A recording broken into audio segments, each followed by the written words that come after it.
Good evening, good evening, good evening everyone. Voice video check करो, clear है क्या? राहुल, विकी, प्रकाश, केशर, दिव्यांशी, हाँ, सचिन, महक, दीपक, नेहा, विवेक, ओम, गुड इवनिंग। क्या आप लोगों का रेस्ट कंप्लीट हो गया? अभी आप लोगों की जस्ट कोई मैनेजमेंट अकाउंटिंग या किसी की क्लास कंप्लीट हुई थी, तो मैंने देखा कि बच्चे लोग जस्ट क्लास कंप्लीट किए हैं। आप रेस्ट वगैरह लेके आए ना, क्योंकि आज हम लोग एक बहुत इंपॉर्टेंट चीज डिस्कस करेंगे in the chapter of issue and forfeiture of shares, जो एग्जाम के लिए काफी रेलिवेंट रहेगा। और एग्जाम में जब क्वेश्चन आएगा इस चैप्टर से, तो उसी टॉपिक से आने का चांस सबसे ज्यादा है।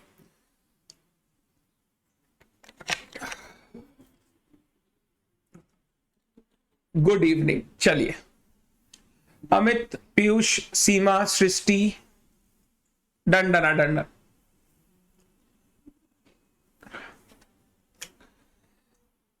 हम लोग issue and forfeiture of shares chapter पढ़ रहे थे,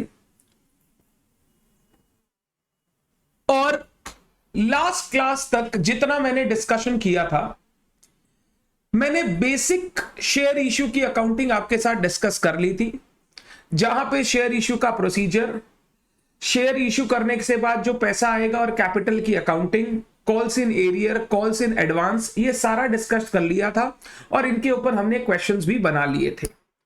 आज हम लोग इस चैप्टर में आगे बढ़ेंगे एंड इस चैप्टर का सबसे इंपॉर्टेंट पॉइंट डिस्कस करेंगे, which is four feature of shares. Four feature of shares. Four feature की कहानी शुरू करने से पहले आई एक्सपेक्ट कि जो मैंने calls in arrear last class आपको पढ़ाया था वो आपको याद है। मैं एक बार शॉर्ट में रिवीजन करा देता हूं, सो दैट आपको कोई प्रॉब्लम ना हो अगर आपने नहीं भी पढ़ा है तो। कॉल्स इन एरियर में हमने बात की थी, अगर कंपनी ने पैसा कॉल किया है किसी कॉल का, मान लो अलॉटमेंट का पैसा मंगवाया, फर्स्ट कॉल मंगवाया, फाइनल कॉल मंगवाया, और शेयर होल्डर ने उसे ड्यू डेट तक पेमेंट नहीं किया, जो ड्यू डेट ऑफ कॉल था उस ड्यू डेट तक वो पैसा पेमेंट नहीं किया, तो इसको हम लोग बोलते हैं calls in arrear. Calls in arrear मतलब शेयर होल्डर ने मंगवाने के बाद भी पैसा नहीं दिया। अगर शेयर होल्डर मंगवाने के बाद पैसा नहीं दिया तो ये कॉल्स इन एरियर का अमाउंट हम लोग कॉल्स इन एरियर अकाउंट बोल के डेबिट कर देते हैं। अगर वो फ्यूचर के कॉल के साथ पैसा दे देता है या फ्यूचर में पैसा दे देता है, तो हम जर्नल एंट्री पास करते हैं, bank account debit to calls in arrear, और जो पैसा पहले नहीं आया था वो अब रिसीव होके खत्म हो गया, कंप्लीट। तो पहले कॉल्स इन एरियर को डेबिट कर दिया, जब पैसा आ गया bank account debit to calls in arrear करके कॉल्स इन एरियर को क्रेडिट कर दिया। अगर ईयर एंड तक आपके पास पैसा नहीं आया और कॉल्स इन एरियर का बैलेंस है आपके ट्रायल बैलेंस में, तो फाइनल अकाउंट्स बनाते समय ये कॉल्स इन एरियर हम लोग शेयर कैपिटल से लेस करके दिखाएंगे।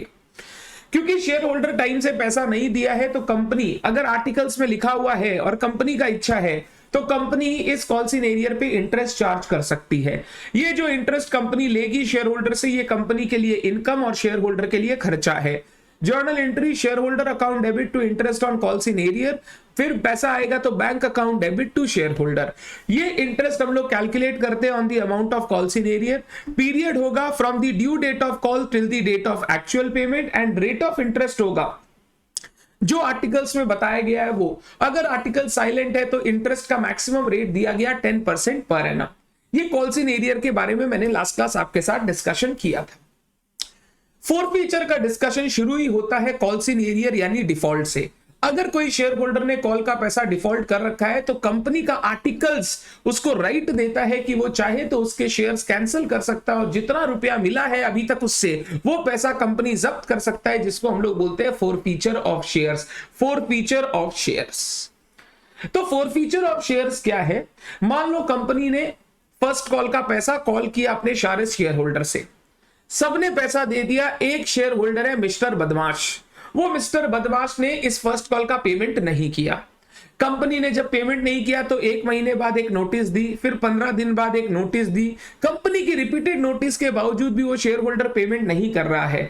अब कंपनी ने डिसाइड किया कि इसको बहुत बोल लिया, अब ज्यादा बोलने का दरकार नहीं है, क्योंकि ये पैसा नहीं दे रहा है, let us cancel his shares, उसका शेयर्स कैंसिल कर दो, एंड जो भी उससे रुपया आया हुआ है वो सारा जब्त कर लो, अब उसको वापस करने का दरकार नहीं है। अगर कंपनी ऐसा राइट यूज करता है तो इसको हम लोग बोलते हैं four feature of shares. Four feature of shares. तो forfeiture of shares actually means cancelling the shares of the shareholder and forfeiting any amount that has been received on such shares. अगर फर्स्ट कॉल का money वो नहीं दिया है, application का दे दिया, allotment का पैसा दे दिया, ऐसा नहीं है कि शेयर कैंसिल करके उसको उसका पैसा वापस कर देंगे, नहीं, शेयर कैंसिल करेंगे और जो वो एप्लीकेशन अलॉटमेंट का पैसा दिया है सारा का सारा हम लोग अपने पास ही रख लेंगे, हमको उसको वापस नहीं करना है। और क्योंकि हमको पैसा मिला और बदले में कोई शेयर नहीं देना पड़ा क्योंकि शेयर हमने एट लास्ट कैंसिल कर दिया, ये फॉरफीचर हमारे लिए गेन होता है, प्रॉफिट होता है जो कंपनी ने कमाया, बिकॉज शेयर होल्डर ने उसको पैसा नहीं दिया और उसने शेयर कैंसिल करके सारा का सारा अभी तक का मिला हुआ पैसा जब्त कर लिया। This is known as forfeiture of shares. Sir ये फोरफीट करने के बाद कंपनी क्या करती है? फोरफीट करने के बाद कंपनी चाहे तो ये शेयर्स इश्यू कर सकती है टू अदर शेयर होल्डर्स और टू इन्वेस्टर्स। कंपनी उनको शेयर इश्यू कर सकती है उनसे कंसीडरेशन लेके, और ये शेयर कंपनी का मार्केट में वापस चला जाएगा लोगों के पास, और फिर लोग इस शेयर पे डीलिंग कर सकते हैं जैसे आप एक नॉर्मल कंपनी के शेयर्स में डीलिंग करते हो।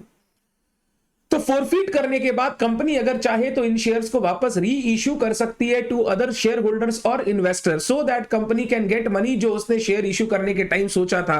क्योंकि शेयर कैंसिल कर दिया, पूरा पैसा नहीं आया, कंपनी को बिजनेस के लिए पैसा चाहिए, तो कंपनी ये शेयर कैंसिल करके छोड़ नहीं देती, इन शेयर्स को वापस री इश्यू करती है और उन पर पैसा लाके अपना बिजनेस में इन्वेस्ट करती है। तो जब भी हम लोग फोरफीचर की बात करेंगे, फोरफीचर की बात में दो बात करेंगे, एक फोरफीचर ऑफ शेयर एंड दूसरा री इश्यू ऑफ फोरफीटेड शेयर, और इससे हमारा पूरा का पूरा फोरफीचर का कहानी कंप्लीट होगा।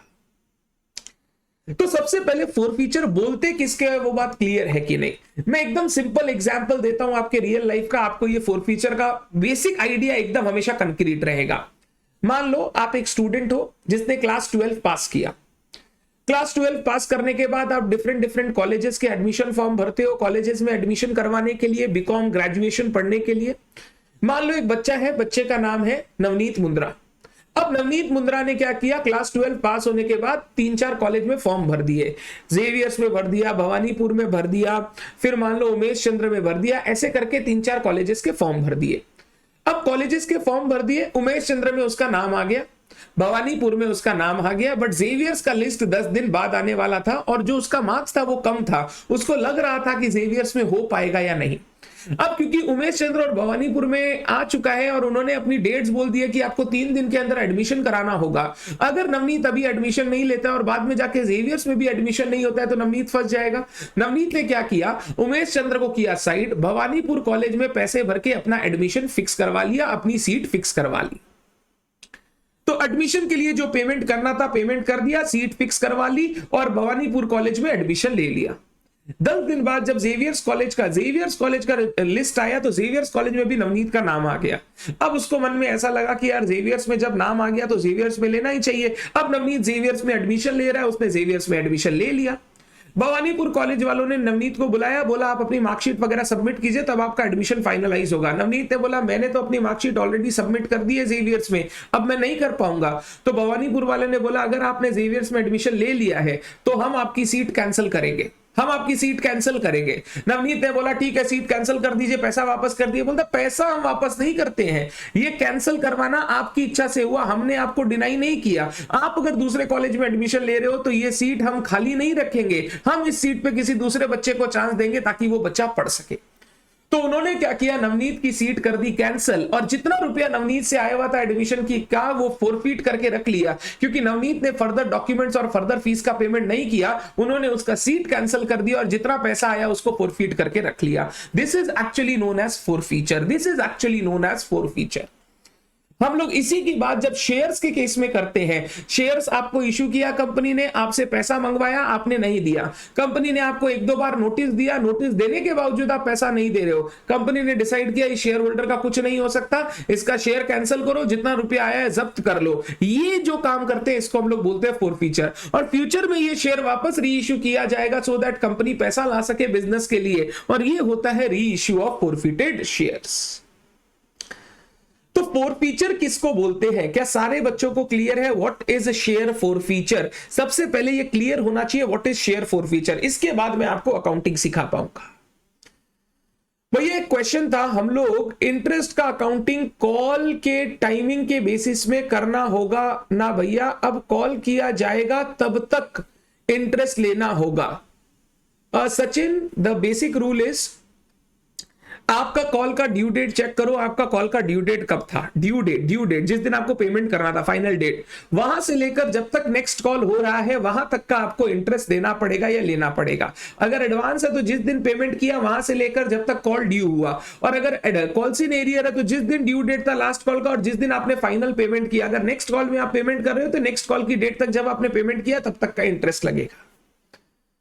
तो हम लोग ये कॉल टू कॉल इसलिए देखते हैं ताकि हम हर बार उसको क्या करते जाए, ड्यू करते चले जाए, अक्रूवल की अकाउंटिंग करते रहे। अक्रूवल की अकाउंटिंग करेंगे, प्रॉपर्ली करेंगे तो आप प्रॉपर्ली इंटरेस्ट वगैरह कैलकुलेट कर पाएंगे, अदरवाइज नहीं कर पाएंगे। क्लियर है यहां तक? डन। तो मैं रीड करता हूं, four feature of shares. Four feature of shares के लिए बोला गया, the term forfeit actually means taking away the property on breach of a condition. एक कंडीशन ब्रीच किया गया, एक कंडीशन ब्रीच करने के कारण हमने वापस अपना प्रॉपर्टी का पोजेशन ले लिया, वापस आपसे प्रॉपर्टी ले लिया। It is very common that one और more shareholder fail to pay their allotment और कॉल्स ऑन ड्यू डेट्स। कुछ शेयर होल्डर हो सकता है कॉल का पेमेंट ना करे, उनका कॉल का पेमेंट फेल हो जाए ड्यू डेट्स पर। फेलियर टू पे call money results in the forfeiture of share, और जैसे ही फेलियर होगा कॉल मनी का तब फोरफीचर की प्रक्रिया होगी। Forfeiture of shares is action taken by a company to cancel the share। ये कंपनी का एक्शन है जहां पे कंपनी आपका शेयर कैंसिल कर देगी क्योंकि आपने कंपनी को वादे के हिसाब से पेमेंट नहीं किया।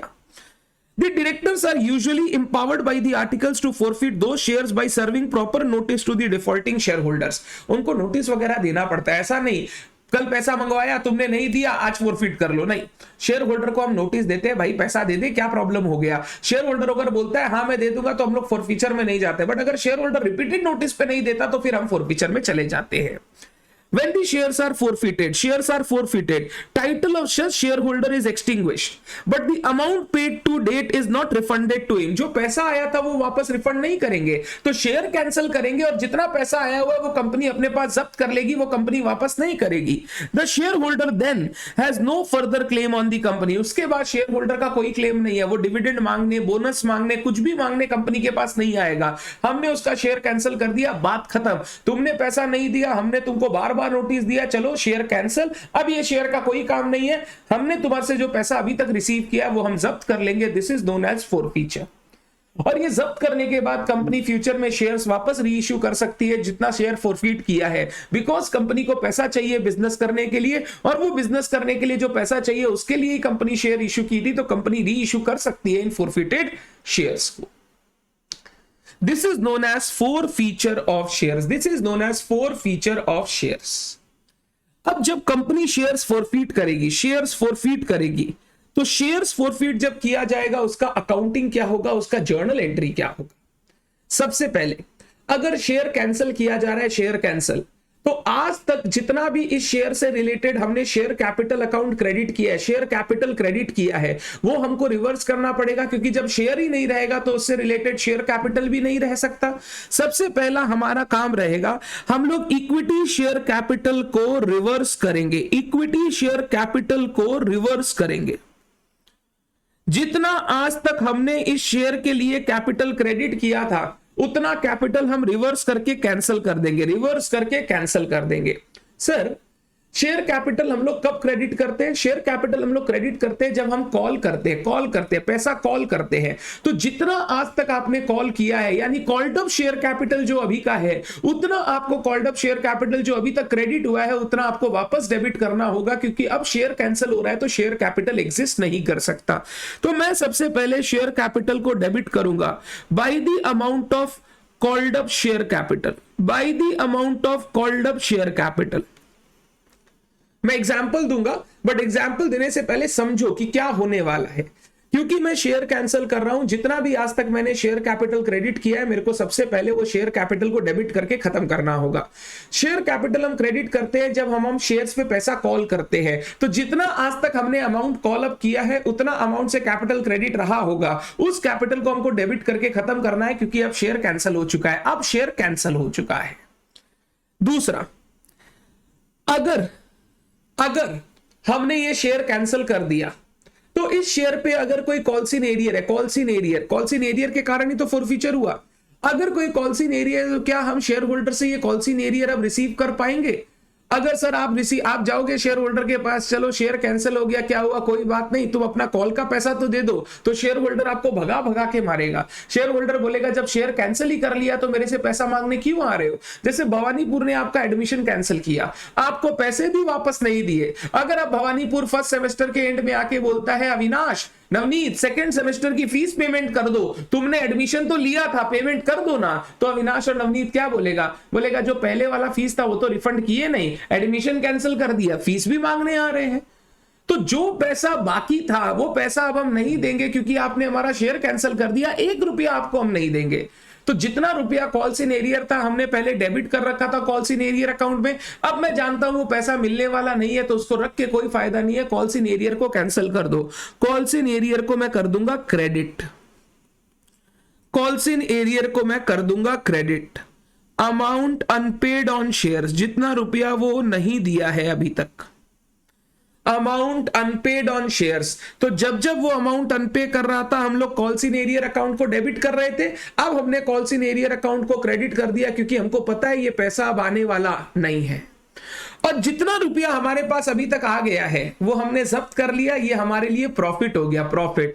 अगर ये हमने जब्त कर लिया तो हम इसको क्रेडिट करेंगे to share forfeiture account, to share forfeiture account.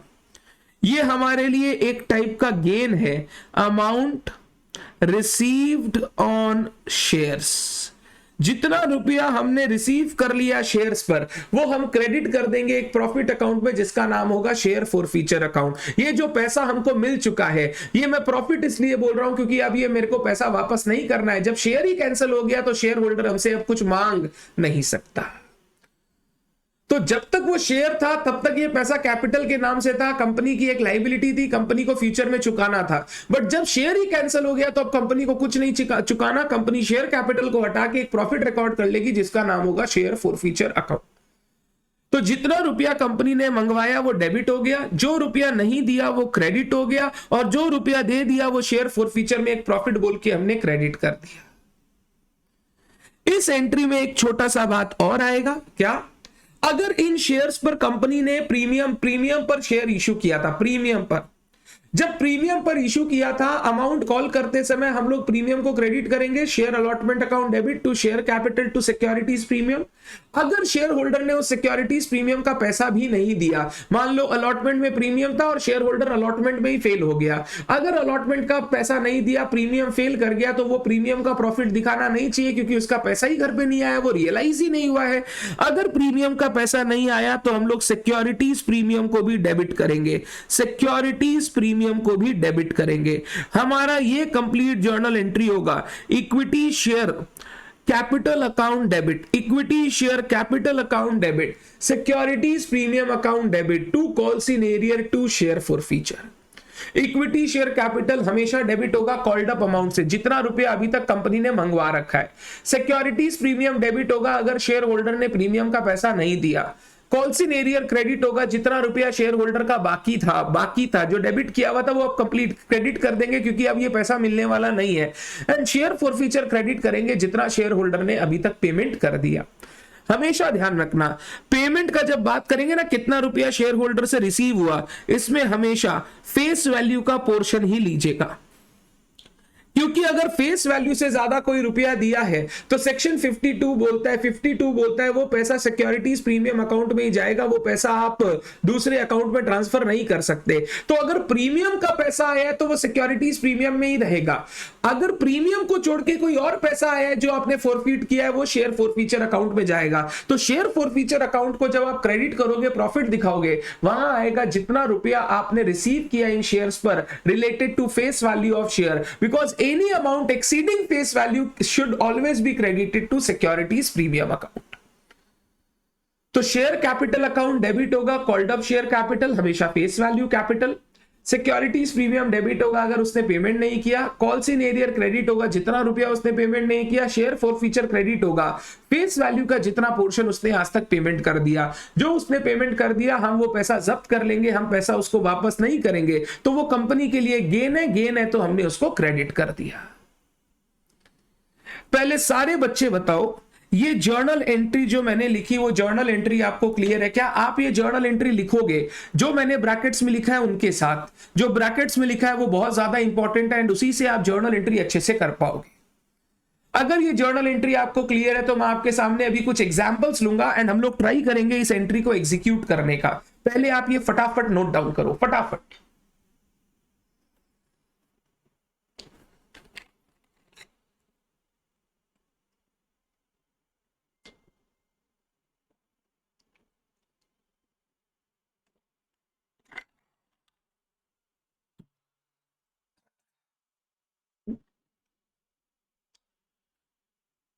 फटाफट नोट डाउन करो, नोट डाउन हो जाए तो बोलना हो गया सर।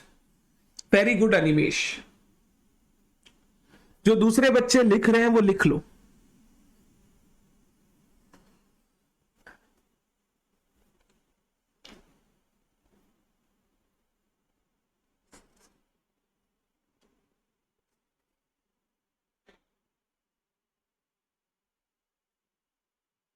अगर सिक्योरिटीज प्रीमियम पे कर दिया तो आकांक्षा वो कहीं नहीं जाएगा, वो ऑलरेडी सिक्योरिटीज प्रीमियम अकाउंट में क्रेडिट है, उसको कुछ करने का जरूरत नहीं। इफ सिक्योरिटी प्रीमियम का अमाउंट ऑलरेडी पे हो चुका है, आपको इस एंट्री में वो सिक्योरिटीज प्रीमियम दिखाना ही नहीं है, भूल जाओ उसको। आपने एक पहले प्रॉफिट क्रेडिट किया, वो पैसा आपको मिल भी चुका है तो वो वहीं रहने दो, कुछ करने का जरूरत नहीं है। डन। मैं एग्जाम्पल लिख रहा हूं, आपको ये एग्जाम्पल लिखने का जरूरत नहीं है, डोंट राइट दिस एग्जाम्पल, मैं एग्जाम्पल लिख रहा हूं। एग्जाम्पल में कंपनी है एक्स लिमिटेड, 100 शेयर्स इशू किया हुआ है टू मिस्टर वाई। शेयर का फेस वैल्यू 10 रुपया, इश्यू प्राइस 12 रुपया। लेगी कैसे? एप्लीकेशन 3 रुपया, अलॉटमेंट 5 रुपया इंक्लूडिंग प्रीमियम, फर्स्ट कॉल 3 रुपया, फाइनल कॉल 1 रुपया। ये कंपनी पैसा ऐसे ले रही है, ऐसे ले रही है। डन। अब case 1, mister Y failed to pay final call money and his shares were forfeited. कंपनी ने उसका शेयर्स फॉरफिट कर लिया, कंपनी ने उसका शेयर्स फॉरफिट कर लिया। फाइनल कॉल का पैसा वो नहीं दिया, कंपनी ने एप्लीकेशन मंगवाया वो दे दिया, अलॉटमेंट मंगवाया दे दिया, फर्स्ट कॉल मंगवाया दे दिया। कंपनी ने फाइनल कॉल किया, वो शेयर होल्डर पैसा नहीं दे पाया। कंपनी रिपीटेड नोटिस दे रहा है, शेयर होल्डर पैसा नहीं दे रहा है, तो कंपनी ने शेयर्स फॉरफिट कर दिया। 100 शेयर है। अब हम लोगों को इस एंट्री में ना अमाउंट बैठाना है, अमाउंट बैठाना है। सबसे पहले शेयर कैपिटल में आ जाओ। कितना कॉल्ड अप हो चुका है, कितना कॉल्ड अप हो चुका है सर? सारा कॉल्ड अप हो चुका है, पूरा 10 रुपया कॉल्ड अप हो चुका है। तो 100 इंटू 10 1000 आ जाएगा शेयर कैपिटल में, 1000 आ जाएगा शेयर कैपिटल में। Number 2, securities premium. क्या उसने प्रीमियम का पैसा दिया? सर उसने अलॉटमेंट का पैसा दे रखा है, मतलब प्रीमियम का पैसा दे रखा है, तो ये हो गया 0। कॉल्स इन एरियर, कितना रुपया वो नहीं दिया सर, वो फाइनल कॉल का रुपया नहीं दिया, 1 रुपया। 100 इंटू 100। शेयर फॉर फीचर, कितना रुपया वो दे दिया फेस वैल्यू का, मेरे को प्रीमियम का नहीं देखना सर, वो दे दिया 3 रुपया ये, 5 रुपया ये, जिसमें 2 प्रीमियम है, प्रीमियम हटा दो, 3 + 3 6, और 3 रुपया वो फर्स्ट कॉल का भी दे दिया, 9 रुपया दे दिया। तो 100 इंटू 9 900। देखो हिसाब मिल रहा है क्या सर? बिल्कुल हिसाब मिल रहा है। Share capital account debit 1000, to calls in arrear 100 रुपया, टू शेयर फॉर फीचर 900 रुपया। 1000 रुपया हमने मंगवाया, 100 रुपया वो नहीं दिया था, 900 रुपया वो दे दिया था। क्योंकि 100 रुपया नहीं दे रहा था, हमने उसका शेयर कैंसिल कर दिया, बात खत्म। पहला केस सारे बच्चों को समझ में आया क्या? यस और नो? एवरीवन समझ में आया क्या? यस और नो? जितने केसेस आप अच्छे से देखोगे उतना अच्छे से जर्नल एंट्री आपका क्लियर हो जाएगा, और एक ही एग्जाम्पल में सब हो जाएगा, आपको 4 एग्जाम्पल देखना ही नहीं पड़ेगा। क्लियर है? Very good. Case 2, mister Y failed to pay first call and final call. and his shares were forfeited after final call. Final call के बाद हमने उसका शेयर फोरफीट कर लिया। Mister Y failed to pay first call and final call and his shares were forfeited. मतलब first call पैसा नहीं दिया, कंपनी इमीडिएटली फोरफिट नहीं किया, कंपनी फाइनल कॉल भी मंगवाया, वो भी नहीं दिया, तब कंपनी फोरफिट कर लिया। अब सर अगर फाइनल कॉल मंगवाया हुआ है तो सारा 10 रुपया मंगवाया हुआ है, तो शेयर कैपिटल डेबिट होगा 100 इंटू 10। शेयर कैपिटल डेबिट होगा 100 into 10, 1000।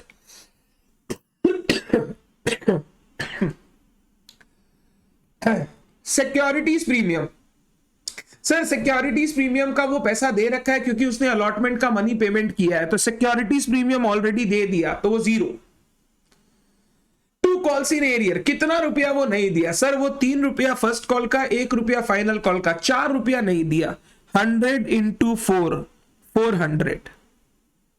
To share forfeiture, वो कितना रुपया दे दिया? सर वो 3 रुपया एप्लीकेशन का, 3 रुपया अलॉटमेंट का, प्रीमियम को हटा के 6 रुपया दे दिया, तो 100 इंटू 6, 600 ये आ जाएगा शेयर फॉर फीचर, 600 आ जाएगा शेयर फॉर फीचर। आराम से चेक कर लो, कोई हड़बड़ी नहीं है।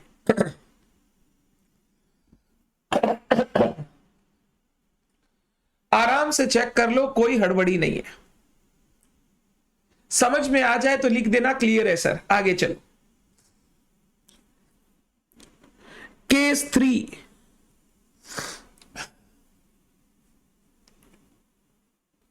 वेरी गुड, बहुत बढ़िया। Mister Y failed to pay first call and his shares were forfeited. वो फर्स्ट कॉल का पेमेंट नहीं किया, कंपनी ने 1-2 बार पूछा, वो नहीं पेमेंट किया, तो कंपनी ने फर्स्ट कॉल के बाद ही फोरफिट कर लिया। कंपनी फाइनल कॉल किया ही नहीं, बोला इस आदमी का शेयर फोरफिट करो, ये पैसा देने वाला नहीं है, तो कंपनी ने फर्स्ट कॉल के बाद ही शेयर फोरफिट कर दिया। फर्स्ट कॉल के बाद ही शेयर फोरफिट कर दिया, फर्स्ट कॉल के बाद ही शेयर फोरफिट कर दिया। तो बताओ, सबसे पहले equity share capital. Sir final call हुआ नहीं है, तो अभी तक कॉल्ड अप है सर 9 रुपया, 10 रुपया टोटल फेस वैल्यू है, 1 रुपया कॉल हुआ ही नहीं है, तो कॉल हुआ कितना? 9 रुपया, तो कैपिटल आएगा 100 इंटू 9, 900। क्या उसने प्रीमियम का पैसा दिया? सर बिल्कुल प्रीमियम का पैसा दिया, तो ये नहीं आएगा। कॉल्स इन एरियर कितना? सर फर्स्ट कॉल का 3 रुपया इंटू 3, 300। शेयर फॉर फीचर वो कितना रुपया दे दिया? 100 इंटू 6, 600। एप्लीकेशन अलॉटमेंट 3 + 5 8, 8 में 2 प्रीमियम है, उसको अलग कर दो, 6 रुपया वो दे चुका है, 6 रुपया वो दे चुका है। वेरी गुड प्रकाश, वेरी गुड सचिन। तो शेयर कैपिटल में इस बार हमने डेबिट किया 900। क्यों 900? क्योंकि सर अभी तक हमने 900 रुपए ही मंगवाए हैं, 100 रुपया तो अभी तक मंगवाया ही नहीं है फाइनल कॉल वाला। अभी तक 9 रुपए मंगवाए, 1 रुपया अभी भी मंगवाना बाकी है, तो अभी तक कैपिटल 9 रुपया ही क्रेडिट हुआ है। अगर कैपिटल क्रेडिट ना हुआ है तो डेबिट भी कितना होगा? 9 रुपया डेबिट होगा।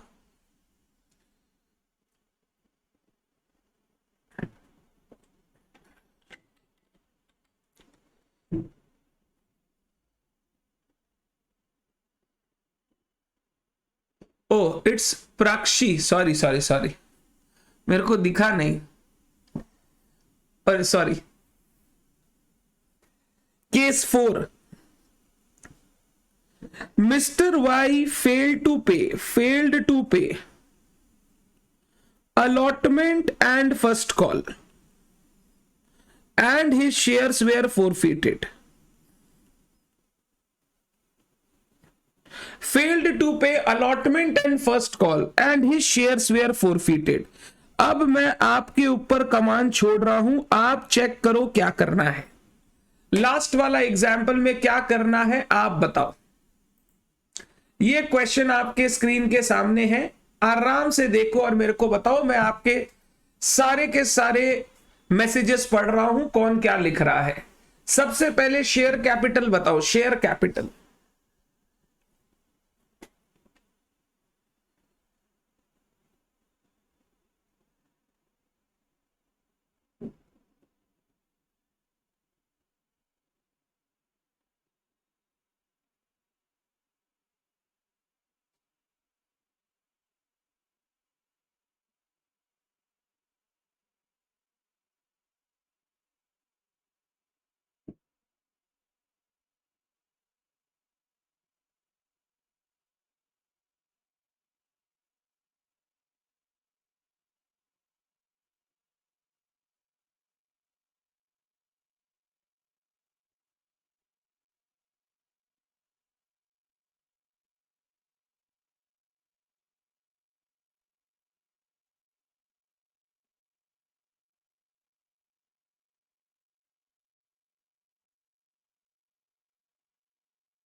शेयर कैपिटल 900, बहुत बढ़िया, 100 इंटू 900। फाइनल कॉल अभी तक मंगवाया नहीं है तो ये 900 बिल्कुल सही है, बिल्कुल सही। सिक्योरिटीज प्रीमियम में कुछ आएगा क्या सर? इस बार ना अलॉटमेंट फेल हुआ, अलॉटमेंट मतलब सिक्योरिटीज प्रीमियम का पैसा नहीं दिया है, नहीं दिया है तो सर सिक्योरिटीज प्रीमियम को डेबिट करना होगा, क्योंकि हमने प्रॉफिट दिखा रखा है जिसका पैसा ही नहीं आया है, तो अब सर उस प्रॉफिट को कैंसिल करना पड़ेगा। ठीक है, कॉल्स इन एरियर कितना सर? 5 रुपया अलॉटमेंट, 3 रुपया फर्स्ट कॉल, 8 रुपए का कॉल्स इन एरियर। और कितना रुपया दे दिया सर? वो एप्लीकेशन का 3 रुपया दिया है, तो 100 इंटू 3 300। आप चेक करो एक बार सारे अमाउंट्स,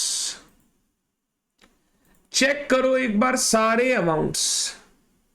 कॉल्स इन एरियर 600 नहीं होगा, कॉल्स इन एरियर 800 होगा। जितना रुपया वो नहीं दिया, एरियर में प्रीमियम का अमाउंट भी आता है। एरियर मतलब टोटल जो वो पैसा नहीं दिया, सारा मिला के। बहुत ही सुंदर, बहुत ही बढ़िया, वेरी गुड एवरीवन। क्या ये जर्नल एंट्री आप समझ पा रहे हैं? जो जर्नल एंट्री हमने फोरफीचर का किया, equity share capital account debit, securities premium account debit to calls in arrear to share forfeiture.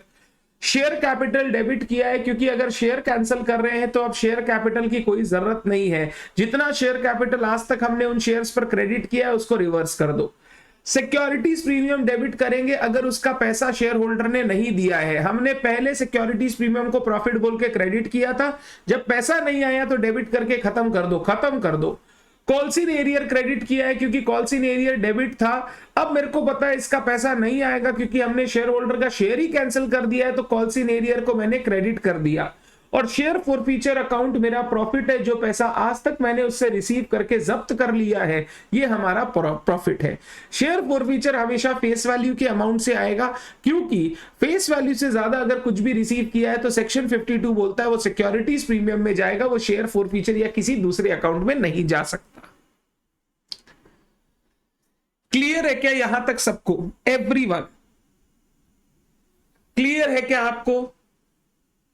मैं ये अगर फाउंडेशन में आप होते तो इन सब चीजों को लिखवाता हूं, अभी इंटर में ये नहीं लिखवा रहा हूं क्योंकि आप बड़े हो गए हैं। हम लोग सीधा जब क्वेश्चन में जाएंगे तब आप लिख लीजिएगा, तब आप लिख लीजिएगा। अभी सिर्फ जर्नल एंट्री लिखो, that is more than enough, और कुछ लिखने का भी जरूरत नहीं है। Clear, done. अब हमने शेयर कैंसिल कर दिया, ये शेयर कैंसिल किया, शेयर फॉरफीचर का प्रॉफिट रिकॉर्ड कर लिया। अब इसके बाद क्या कर सकते हैं सर? इसके बाद कंपनी नए इन्वेस्टर्स खोजेगी और ट्राई करेगी कि जो ये शेयर कैंसिल हुआ है ये शेयर वापस री इश्यू कर दे, ताकि कंपनी के पास पैसा आ जाए और कंपनी बिजनेस चला सके। तो सर फॉरफीट करने के बाद नेक्स्ट स्टेप होता है कंपनी इन शेयर्स को वापस री इश्यू करती है, वापस री इश्यू करती है। री इश्यू करना मतलब शेयर को वापस सेल करना to an investor, so that company can get money, company can get money and run its business. तो एक बार शेयर फॉरफीट होने के बाद कंपनी उस शेयर्स को री इश्यू करेगी। री इश्यू क्या होता है? A forfeited share is a share. A forfeited share is merely a share available to the company for sale. Share available for sale and remain vested in the company for that purpose only. वो company के पास रहता है बिकने के लिए। Reissue of forfeited share is not allotment of shares but only a sale. ये कोई share का अलॉटमेंट नहीं है, ये सिर्फ एक शेयर का सेल है भाई। लोग, दूसरे आदमी ने नहीं खरीदा, पैसा नहीं दिया, आप खरीद लो, आप खरीद लो, आप मेरे को पैसे दे दो ताकि आप मेरे इन्वेस्टर बन जाओ और मैं बिजनेस कर सकूं। These shares can be reissued at any price, can be reissued at any price, so long as the total amount received from original lottee and second purchaser for those shares is not less than the amount in arrear on those shares. इस पर बात करते हैं, ये क्या बोल रहा है, ये क्या बोलना चाहता है, इस पर बात करेंगे। नॉर्मली मैं ये बोल रहा हूं, कंपनी चाहे तो वो जो फॉरफिटेड शेयर्स था उसको वापस रीइश्यू कर दे, और कंपनी रीइश्यू करती ही है क्योंकि कंपनी को बिजनेस चलाने के लिए पैसा चाहिए। सर कौन खरीदेगा कंपनी से? अगर कोई एग्जिस्टिंग शेयर होल्डर है जिसको कंपनी में इंटरेस्ट है, वो खरीद लेगा, बोलेगा मेरे को दे दो। जब वो खरीदने आएगा ना, हो सकता है वो कंपनी को बोले देखो ये शेयर तो तुमने किसी और को दिया था, उससे पैसा भी लिया था, मेरे को थोड़ा सस्ता में दोगे तो बोलो, हमको थोड़ा डिस्काउंट चाहिए, डिस्काउंट दोगे तो हम खरीद लेंगे। हाँ तुम ज्यादा मांगोगे तो हम नहीं खरीदेंगे, जाओ हम बाद में शेयर मार्केट से खरीद लेंगे, हम तुमसे नहीं खरीदेंगे। तुम अगर चाहते हो तुम्हारा शेयर बिक जाए तो थोड़ा डिस्काउंट दे दो, थोड़ा डिस्काउंट देगो तो तुम्हारा काम हो जाएगा, मैं भी शेयर खरीद लूंगा, तुम्हारे पास भी पैसा आ जाएगा। सर आपने तो बोला था ना डिस्काउंट पर शेयर इश्यू करना अलाउड नहीं, ये शेयर इश्यू थोड़ी है, ये तो शेयर का सेल है। हाँ डिस्काउंट इतना दो जितने से तुम्हारा जो शेयर है ना, शेयर उस पर जो टोटल पैसा आया वो फेस वैल्यू से नीचे ना चला जाए। हम लोग बोलते हैं जितना आप डिस्काउंट देंगे वो इस फॉरफीचर के अमाउंट से ज्यादा नहीं होना चाहिए जो आपने पहले पैसा रिसीव किया था। अगर जितना पैसा फॉरफीट किया उससे ज्यादा डिस्काउंट दे दिया तो आपका शेयर डिस्काउंट पर इश्यू हो जाएगा फेस वैल्यू से, विच इज प्रोहिबिटेड। तो डिस्काउंट जब भी आप देंगे सोच समझ के दीजिएगा, बट थोड़ा डिस्काउंट देना पड़ता है ताकि शेयर इजीली सेल हो जाए, शेयर इजीली सेल हो जाए।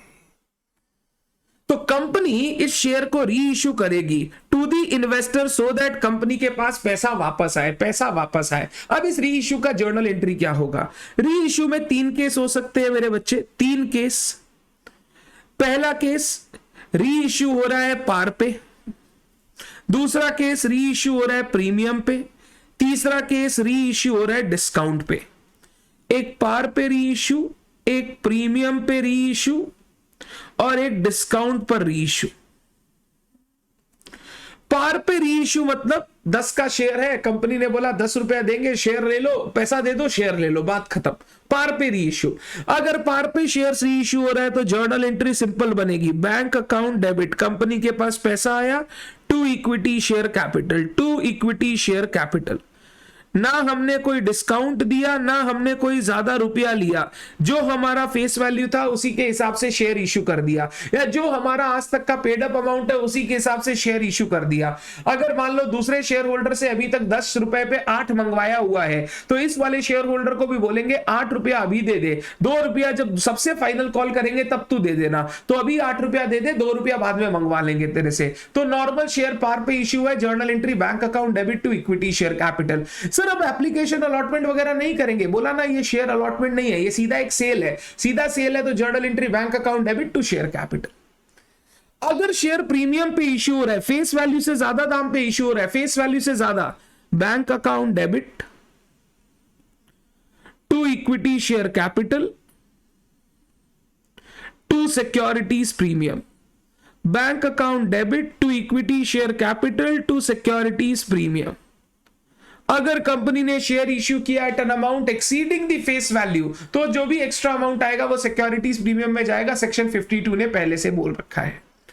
तीसरा, जो जनरली ज्यादातर देखने मिलेगा क्वेश्चंस में, ज्यादातर आपको देखने मिलेगा, अगर ये शेयर डिस्काउंट पर हम इश्यू करते हैं, डिस्काउंट पर लिमिट है बट डिस्काउंट पर हम इश्यू करते हैं, journal entry bank account debit, जितना रुपया आपको मिला, अमाउंट रिसीव्ड, जितना रुपया पे आपने शेयर इश्यू किया, इश्यू प्राइस भी लिख सकते हो।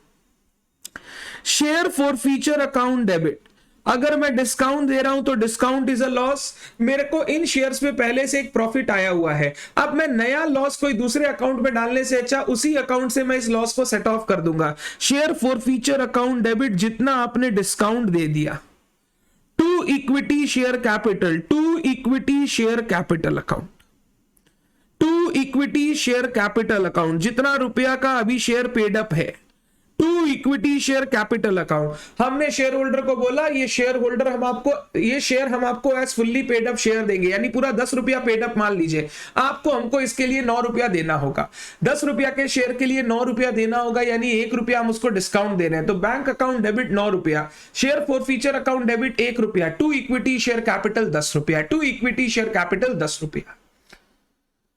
तो आप चाहो, कंपनी चाहे तो इन शेयर्स को री इश्यू करेगा, और वो री इश्यू हो सकता है एट पार, प्रीमियम या डिस्काउंट, जो भी हो आपको उसके अनुसार ये जर्नल एंट्री पास करना है। डिस्काउंट पर अगर इश्यू हो रहा है तो जो डिस्काउंट का नुकसान है वो शेयर फॉर फीचर अकाउंट का जो प्रॉफिट था हम उसी से सेट ऑफ कर देंगे, हम डिस्काउंट को अलग से किसी अकाउंट से राइट ऑफ नहीं करेंगे, हम डिस्काउंट को किसी अलग अकाउंट में नहीं ट्रांसफर करेंगे। डिस्काउंट में हमेशा ध्यान रखना, the discount on reissue shall not exceed the amount forfeited on shares. Discount on reissue shall not exceed amount forfeited on shares. This is very important and this has to be understood properly. मान लीजिए आपने जब share को forfeit किया था तब तक आपके पास 2 रुपया आया हुआ था, यानी 2 रुपया का प्रॉफिट आपने रिकॉर्ड किया है। तो जब डिस्काउंट देंगे तो मैक्सिमम डिस्काउंट आप 2 रुपया दे सकते हैं, 2 रुपया से ज्यादा डिस्काउंट देना अलाउड ही नहीं है, क्योंकि अगर 2 रुपए से ज्यादा डिस्काउंट दे दोगे तो अल्टीमेटली शेयर इश्यू हो जाएगा lower than face value which is not allowed. तो अगर फोरफीट 2 रुपया किया था तो डिस्काउंट भी आप 2 रुपया ही अलाउ कर सकते हो, फोरफीट 4 किया था तो डिस्काउंट भी आप 4 रुपया ही अलाउ कर सकते हो मैक्सिमम। कम करना है तो प्रॉब्लम नहीं है, उससे ज्यादा करना अलाउड नहीं है। तो कंपनी शेयर्स को फोरफीट करने के बाद उन शेयर्स को री इश्यू करती है।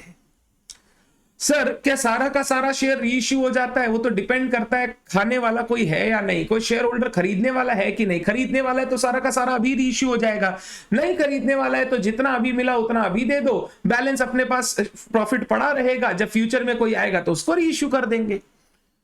तो जैसे जैसे मेरे पास इन्वेस्टर आएंगे मैं अपने कैंसल्ड शेयर्स वापस री इश्यू कर सकता हूं, और री इश्यू करने की एंट्री हम ये पास करेंगे। Is it clear to all of you? Any student, any doubt? किसी भी बच्चे को कोई डाउट? तो हमने शेयर फोरफीट किया, शेयर होल्डर ने कॉल इन एरियर किया, पैसा बार बार मंगवाने के बाद भी नहीं दिया, हमने शेयर फोरफीट कर दिया। अब शेयर फोरफीट करने के बाद हम वो शेयर री इश्यू करने यानी सेल करने निकले। सेल करने निकले तो सेल हो सकता है एट पार, एट प्रीमियम या एट डिस्काउंट। डिस्काउंट अगर आप दे रहे हो तो ध्यान रखना डिस्काउंट फोरफीचर के अमाउंट से ज्यादा नहीं होना चाहिए, डिस्काउंट फोरफीचर के ज्यादा अमाउंट नहीं होना चाहिए। डन। एक बार शेयर री इश्यू कर दिया, री इश्यू कर दिया, हमने कैंसिल किया, कैंसिल करके वापस शेयर री इश्यू कर दिया। तो जो कंपनी ने शेयर फोरफीचर अकाउंट में प्रॉफिट रिकॉर्ड किया ना, उस प्रॉफिट में अगर कोई बैलेंस बचा हुआ है तो वो बैलेंस अब company as a realise profit capital reserve account में ट्रांसफर कर देगा। मेरे को री इश्यू करने के बाद एक और एंट्री पास करनी पड़ती है, जो एंट्री होती है share forfeiture account debit, share forfeiture account debit, share forfeiture account debit to capital reserve account, to capital reserve account. मैंने जितना शेयर री इश्यू कर दिया, जितना शेयर री इश्यू कर दिया, shares reissued multiplied by profit left, profit left, profit left क्या? प्रॉफिट लेफ्ट हो गया, प्रॉफिट लेफ्ट हो गया amount forfeited minus discount, amount forfeited minus discount. मान लो आपने फोरफीट 2 रुपया किया, डिस्काउंट 1 रुपया दिया, तो कितना प्रॉफिट अभी भी बचा? 1 रुपया बचा। जितना शेयर री इश्यू हो गया मल्टीप्लाइड बाई 1 रुपया करके आप कैपिटल रिजर्व में डाल दीजिए। जब तक मेरा शेयर इश्यू नहीं होता मेरा प्रॉफिट शेयर फोरफीचर अकाउंट में पड़ा रहेगा, ताकि पता चलते रहे ये शेयर फोरफीचर का प्रॉफिट है। और जैसे ही री इश्यू हो गया अब इस प्रॉफिट को शेयर फोरफीचर में डालने की जरूरत नहीं है, क्योंकि शेयर इश्यू हो चुका है। अब इस प्रॉफिट को कैपिटल रिजर्व अकाउंट में ट्रांसफर कर दीजिए और रिजर्व सरप्लस के हेड में कैपिटल रिजर्व में दिखा दीजिए। तो जैसे जैसे मेरे शेयर इश्यू होते चले जाएंगे वैसे वैसे मैं शेयर फोरफीचर का प्रॉफिट कैपिटल रिजर्व अकाउंट में ट्रांसफर करूंगा। सर कैपिटल रिजर्व क्यों, पीएल में क्यों नहीं डाले? ये कैपिटल प्रॉफिट है, ये बिजनेस से कमाया गया प्रॉफिट नहीं है, ये कैपिटल से आया हुआ प्रॉफिट है। कैपिटल प्रॉफिट कभी पीएल में नहीं जाता, कैपिटल प्रॉफिट हमेशा कैपिटल रिजर्व में जाता है। सर जो शेयर री इश्यू नहीं हुआ अभी तक, जो शेयर री इश्यू नहीं हुआ, forfeiture balance, forfeiture balance related to shares not yet reissued shall be shown in balance sheet, उसको हम कैरी फॉरवर्ड करेंगे। shall be shown in balance sheet, balance sheet में कैरी फॉरवर्ड करेंगे as an addition to share capital, as an addition to share capital। जो forfeit किया हुआ amount है जो अभी तक शेयर इश्यू नहीं हुआ, उस फोरफीचर का प्रॉफिट हम लोग शेयर कैपिटल से ऐड करके दिखा के आगे बढ़ते चले जाएंगे, क्योंकि ये पैसा आया तो कैपिटल के अगेंस्ट ही था। अभी तक शेयर इश्यू नहीं हुआ है तो इस पैसे को कैपिटल से जोड़ के रखो। जिस दिन री इश्यू हो जाएगा शेयर कैपिटल आ जाएगा, शेयर इश्यू होते ही फोरफीचर का जो बैलेंस है वो हम कैपिटल रिजर्व में ट्रांसफर कर देंगे। तो जब तक शेयर इश्यू नहीं होगा शेयर फोरफीचर का बैलेंस शेयर कैपिटल में ऐड होके दिखेगा। जैसे ही शेयर इश्यू हो जाएगा शेयर फोरफीचर का बचा हुआ बैलेंस हम कैपिटल रिजर्व में ट्रांसफर कर देंगे। टोटल 3 एंट्री पास करते हैं फोरफीचर पे। पहला शेयर फोरफीट करते हैं, फिर शेयर को री इश्यू करते हैं, और री इश्यू करने के बाद जो प्रॉफिट है वो कैपिटल रिजर्व में ट्रांसफर करते हैं। ये 3 एंट्री हम लोगों को प्रॉपरली लर्न होना चाहिए। फोरफीट किया, री इश्यू किया, फोरफीचर का बैलेंस कैपिटल रिजर्व में ट्रांसफर किया। फोरफीचर का बैलेंस कैपिटल रिजर्व में ट्रांसफर करते समय बच्चे बहुत गलती करते हैं। क्या करते हैं बहुत बच्चे, क्या करते हैं, फोरफीचर में प्रॉफिट देख कितना क्रेडिट हुआ, माइनस कितना देख डेबिट हुआ, डिस्काउंट, क्रेडिट जितना हुआ डेबिट जितना हुआ, उसका जो बैलेंस है वो कैपिटल रिजर्व में डाल दे। वो गलत तरीका है। अगर शेयर सारा रीइश्यू हो गया तो बचा हुआ पूरा प्रॉफिट डाल दो, बट अगर शेयर पार्ट पार्ट में रीइश्यू हो रहा है तो आपको देखना पड़ेगा जो शेयर रीइश्यू हुआ सिर्फ उसी का प्रॉफिट कैपिटल रिजर्व में जाएगा, सारा प्रॉफिट कैपिटल रिजर्व में नहीं जाएगा।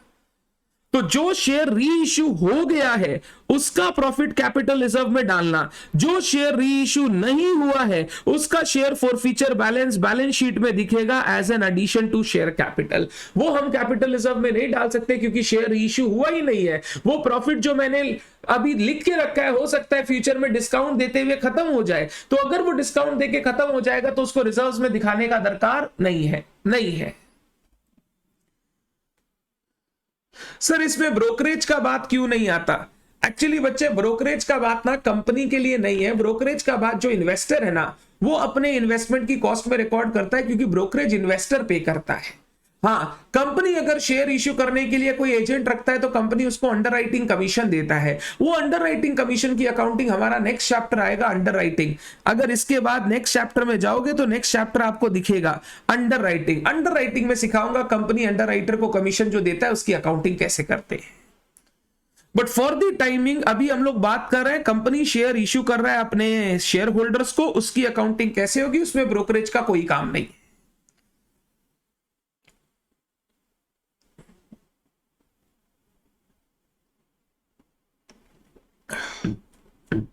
अभी करते हैं सचिन, अभी एग्जाम्पल करेंगे। पहले आप लोग इतना लिख लो ना, लिखना हो जाए तो बताना, अपने एक एग्जाम्पल लेंगे।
डन, लिखना हो गया। एग्जाम्पल चाहिए सर, एग्जाम्पल के लिए हम लोग आ जाएंगे अपनी बुक में।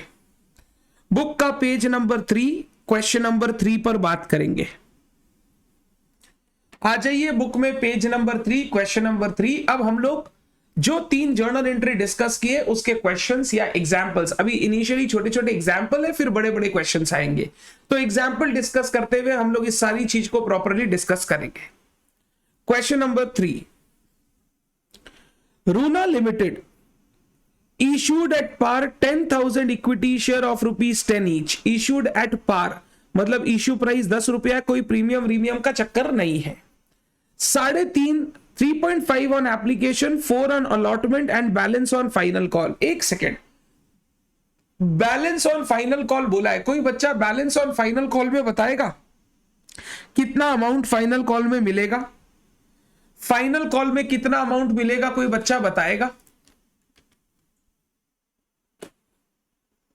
हाँ निवेश वो किए हैं बट वो अलग तरीके से किए हैं, अभी अलग तरीके से सीखना है।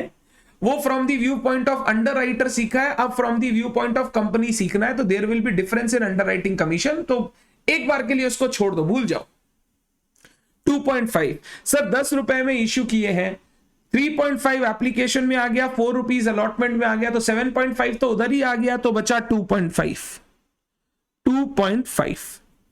All the shares were fully subscribed and paid, except a shareholder having 1000 shares could not pay final call money. Final call का पैसा नहीं दिया, and his share fare forfeited after the final call and reissued to X at ₹9 fully paid up.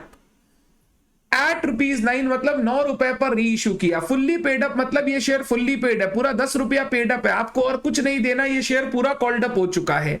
तो हमने पूरा 10 रुपया का share issue किया है मिस्टर एक्स को 9 रुपए पर. 10 का शेयर 9 रुपए पर इशू किया है, मतलब 1 रुपया क्या है, डिस्काउंट, 1 रुपया डिस्काउंट.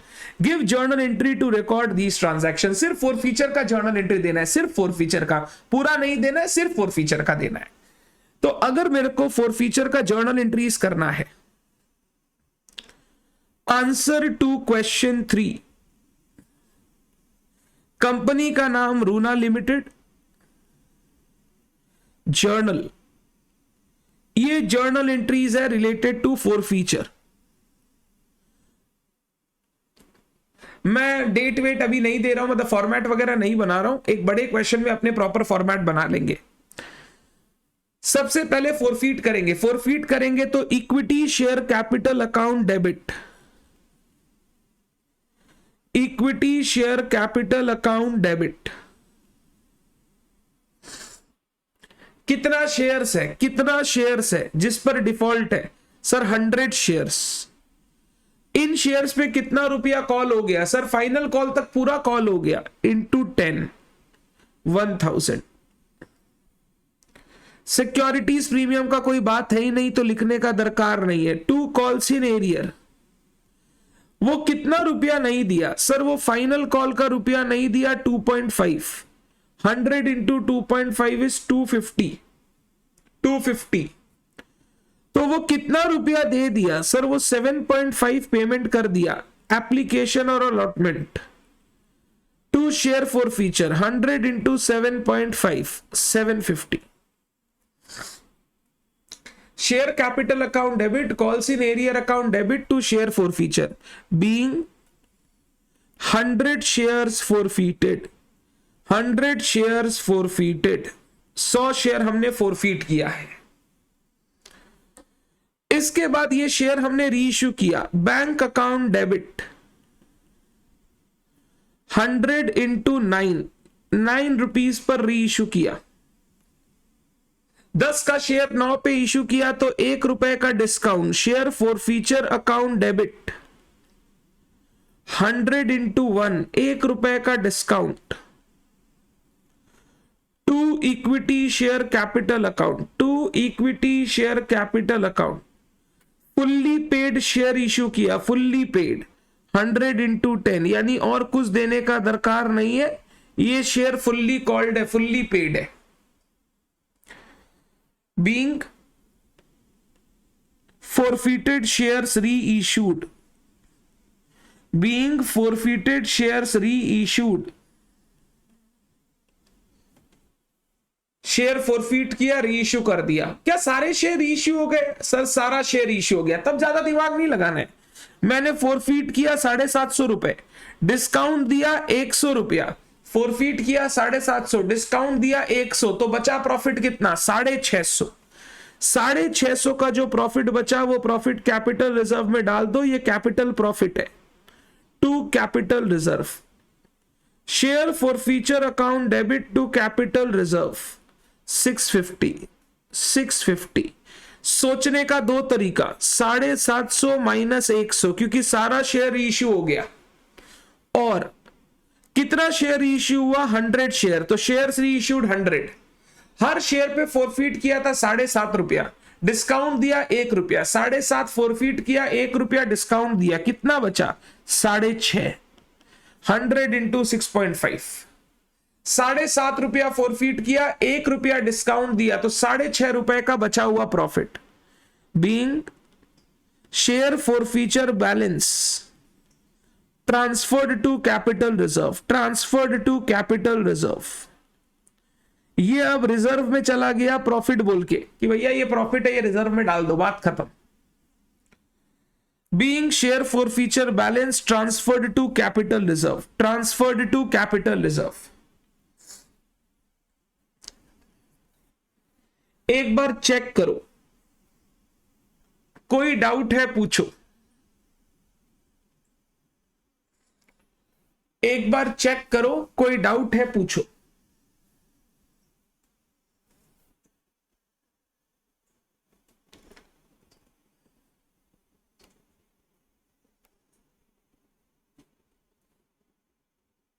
बिल्कुल पीयूष, जितना प्रॉफिट बचा है आफ्टर गिविंग डिस्काउंट वो प्रॉफिट कैपिटल रिजर्व में जाएगा, बट इट डिपेंड्स ऑन कितने शेयर री इश्यू हुए हैं। तो जितने शेयर री इश्यू हो गए उसके बेसिस पे कैपिटल रिजर्व में अमाउंट जाएगा।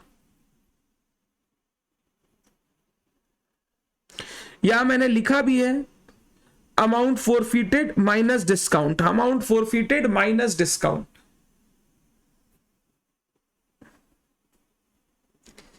अब मान ले मैं तेरे को इस क्वेश्चन में चेंज करके ये बोलूं, फोरफिट तो 100 शेयर हुआ है, री इश्यू 80 शेयर्स हुआ है, 80 शेयर्स, री इश्यू 80 शेयर्स हुआ है, तो क्या चेंज होगा? सर फोरफीचर वाला एंट्री एज इट इज रहेगा, no change, as it is रहेगा, नो चेंज।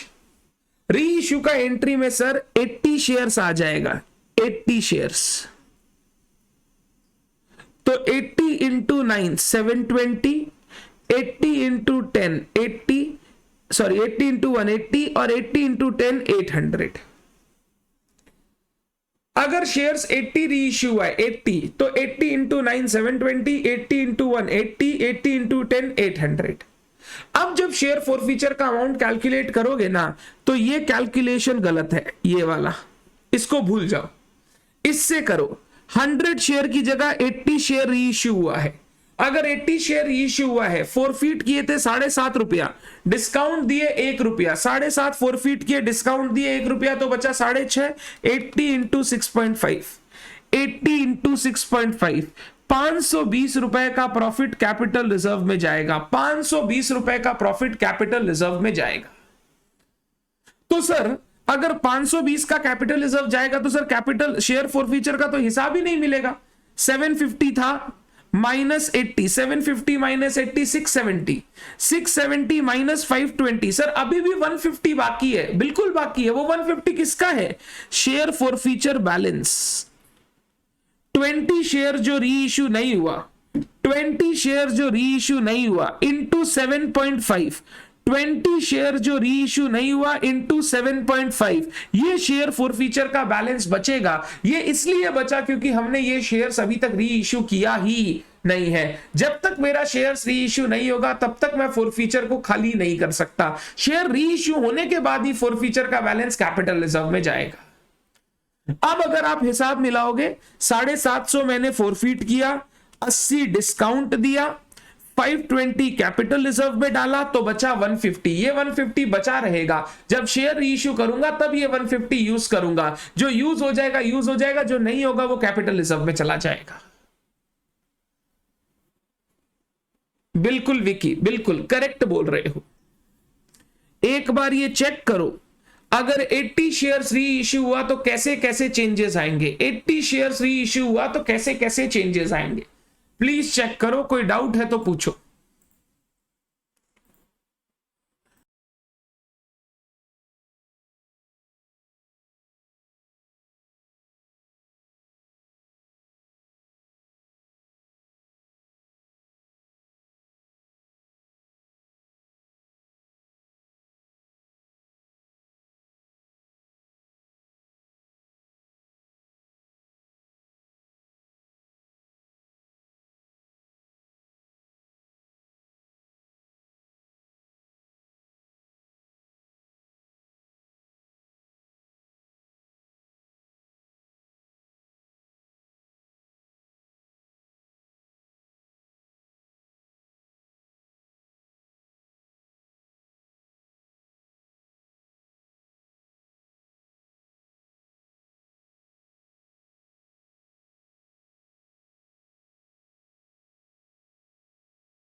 सर वो 150 वाला का कोई एंट्री पास नहीं करना होगा पीयूष, वो लेजर अकाउंट का बैलेंस बचेगा, उसका कोई एंट्री नहीं होगा। वो लेजर अकाउंट का बैलेंस बचेगा, बैलेंस बचेगा तो ट्रायल बैलेंस में आएगा, उसको हम लोग बैलेंस शीट में शेयर कैपिटल से ऐड करके दिखाएंगे, क्योंकि ये पैसा शेयर इश्यू करके आया था। जब तक शेयर इश्यू नहीं होगा ये ऐसे ही पड़ा रहेगा, कुछ नहीं करना है।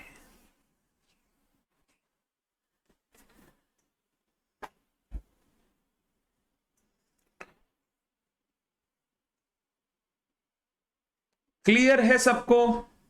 Everyone?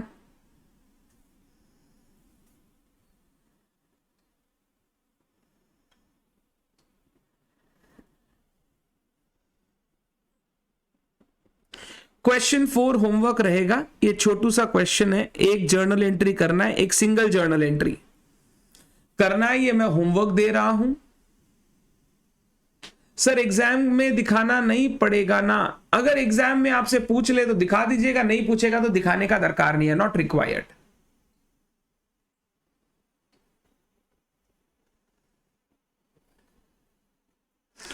Question 4 is your homework. अभी आप ट्राई करेंगे क्वेश्चन नंबर 6, अभी ट्राई करेंगे, 3 पॉइंट है, 3 का जर्नल एंट्री करेंगे, सही कर दिया तो छुट्टी। क्वेश्चन 6 अभी आप ट्राई करेंगे एवरीवन, 3 पॉइंट है, तीनों का जर्नल एंट्री, मैं चाहता हूं आप ट्राई करो, प्लीज ट्राई।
डन डना done done done done done done done done, very good.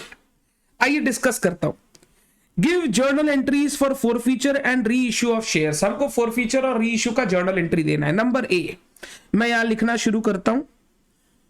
Question number 6.a बोला P limited forfeited 300 shares of ₹10 each fully called up, पूरा कॉल कर चुके थे। For non payment of final call ₹4 नहीं दिया था। अब equity share capital account debit 300 into 10 3000। To calls in arrear कितना रुपया नहीं दिया था? 300 इंटू 4 1200। तो फिर 10 में अगर 4 नहीं दिया था तो दे कितना दिया था? ₹6 सर दे दिया था। 300 into 6 1800।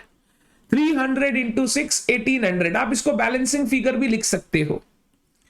These shares were subsequently reissued by company at ₹10 per share as fully paid up। ये कंपनी शेयर्स ने वापस ₹10 में रीइश्यू कर दिए। 10 का शेयर ₹10 पे रीइश्यू कर दिया, नो डिस्काउंट। 10 का शेयर ₹10 पे रीइश्यू किया। Bank account debit to equity share capital, bank account debit to equity share capital 300 shares into 10। हमने ये शेयर्स इश्यू कर दिया ₹10 करके, फुल्ली पेड अप। अब सारे शेयर इश्यू हो गए तो मेरा फॉरफीचर अकाउंट में जो बचा हुआ बैलेंस है वो चला जाएगा कैपिटल रिजर्व में। Share forfeiture account debit to capital reserve, share forfeiture account debit to capital reserve.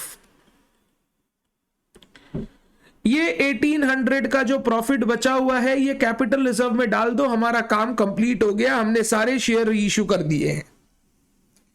1800 चला जाएगा कैपिटल रिजर्व। फर्स्ट वाला सबको क्लियर है? किसी बच्चे को फर्स्ट में कोई डाउट? हमने 300 शेयर फॉरफीट किया, फिर वही 300 शेयर रीइश्यू कर दिया, बचा हुआ बैलेंस फॉरफीचर का कैपिटल रिजर्व में डाल दिया। करेक्ट है sir, very good. Q limited forfeited 300 shares 10 each fully called for non payment of final call ₹4। These shares were subsequently reissued by company at 12 per share as fully paid up। ₹12 करके reissue किया। 10 का share 12 पे reissue किया। Premium पर reissue हुआ है तो जो ₹2 एक्स्ट्रा है वो सिक्योरिटीज प्रीमियम। हम लोग एंट्री करते हैं पहले फॉरफीचर का entry. Equity share capital account debit, same entry होगा 300 into 10 3000। To calls in arrear 300 into 4 1200। To share forfeiture 300 into 6 1800। ये हो गया, हमने शेयर कर दिया क्या? फॉरफीट। फिर इसके बाद री इश्यू किया। बैंक अकाउंट डेबिट कितने रुपए में? ₹12 में। 300 into 12। To equity share capital 10 वाला शेयर 300 इंटू 10, तो 10 का शेयर 12 पे इश्यू किया तो 2 का सिक्योरिटीज प्रीमियम 300 इंटू 2, तो ये हो गया 3600, ये हो गया 3000, ये हो गया 600। अब शेयर फॉरफीचर का काम कंप्लीट। जितना भी शेयर फॉरफीचर का बैलेंस है ट्रांसफर कर दीजिए कैपिटल रिजर्व में। Share forfeiture account debit to capital reserve 1800। Share forfeiture account debit to capital reserve 1800। Please check कीजिए नंबर बी। कोई डाउट है तो पूछिए। हमने 300 शेयर रीइश्यू किया, फॉरफिट किया, उन शेयर्स को वापस रीइश्यू कर दिया। रीइश्यू हुआ इस बार प्रीमियम पे तो कोई डिस्काउंट नहीं है क्योंकि सारा शेयर रीइश्यू हो गया, सारा बचा हुआ बैलेंस चला गया शेयर फॉरफीचर का कैपिटल रिजर्व पे। चेक करो नंबर बी। कोई डाउट है तो बताओ। Very good. R limited forfeited 200 shares of 10 each 8 per share being called up. ₹8 अभी तक कॉल हुआ है। On which share holder paid application and allotment money of 5 पर शेयर। 8 में वो 5 दे चुका है बट डिड नॉट पे फर्स्ट कॉल मनी ₹3 नहीं दिया। तो सबसे पहले फॉरफीचर का entry, equity share capital account debit 200 into 8, जितना अभी तक कॉल्ड अप है, 2 कॉल्स इन एरियर, 3 रुपया नहीं दिया वो, 3 रुपया, 200 इंटू 3 600, 2 शेयर फॉरफीचर 200 इंटू 5 1000। फिर हमने शेयर्स को रीइश्यू किया, इसमें से 150 शेयर्स हमने रीइश्यू किए, 150, सारा नहीं, 150 by the company as fully paid up for ₹8 per share, fully paid up issue किया। तो bank account debit 150 into 8, share forfeiture account debit 10 का शेयर 8 में रीइश्यू किया तो 2 रुपया discount, 2 equity share capital 150 into 10, तो 1500 का शेयर 1200 पे रीइश्यू किया, 300 रुपया डिस्काउंट, 300 रुपया डिस्काउंट। अब शेयर फॉरफीचर से कैपिटल रिजर्व में कितना जाएगा? पहले बता, क्या सारा शेयर रीइश्यू हुआ? नहीं सर, सारा शेयर रीइश्यू नहीं हुआ है। तो कितना शेयर रीइश्यू हुआ? सर 150 शेयर रीइश्यू हुआ। ओके 150। अब 150 शेयर्स पे फॉरफीट कितना किया था? सर 5 रुपया करके फॉरफीट किया। डिस्काउंट कितना दिया? 2 रुपया करके डिस्काउंट दिया।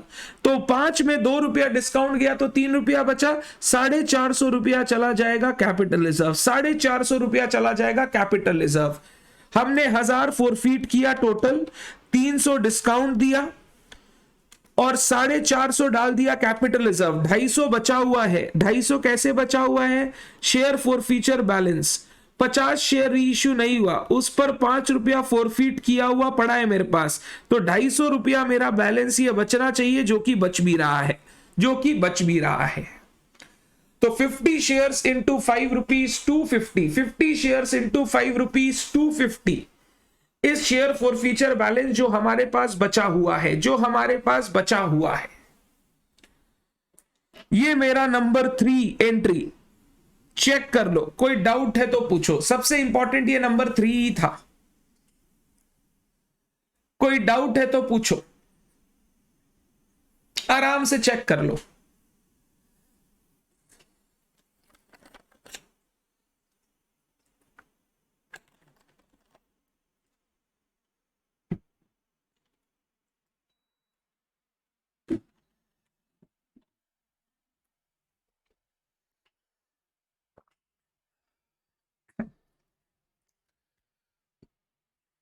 Clear, very good. बाद बाकी बच्चे बताओ, क्लियर है क्या?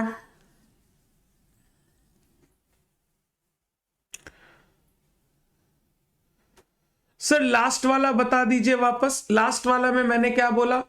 150 शेयर रीइश्यू हुआ है, 150 शेयर, तो कैपिटल रिजर्व में सिर्फ 150 शेयर से रिलेटेड अमाउंट जाएगा। हर शेयर पे हमने 5 रुपया करके फॉरफीट किया था, 5 डिस्काउंट दिया, हर शेयर पे 2 रुपया, 5 फॉरफीट किया, 2 डिस्काउंट दिया, कितना बचा? 3 रुपया बचा। 150 इंटू 3, ये 450 रुपया मैं कैपिटल रिजर्व में ट्रांसफर कर दूंगा, 450 कैपिटल रिजर्व में ट्रांसफर कर दूंगा। जो शेयर रीइश्यू हो गया उस पर बचा हुआ प्रॉफिट,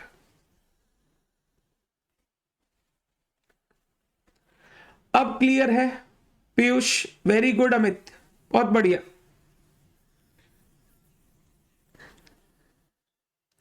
और जो 50 शेयर अभी तक रीइश्यू नहीं हुआ उसका फॉरफीचर बैलेंस हमारे पास पड़ा रहेगा, वो हम फ्यूचर में जब शेयर रीइश्यू करेंगे तब यूज करेंगे।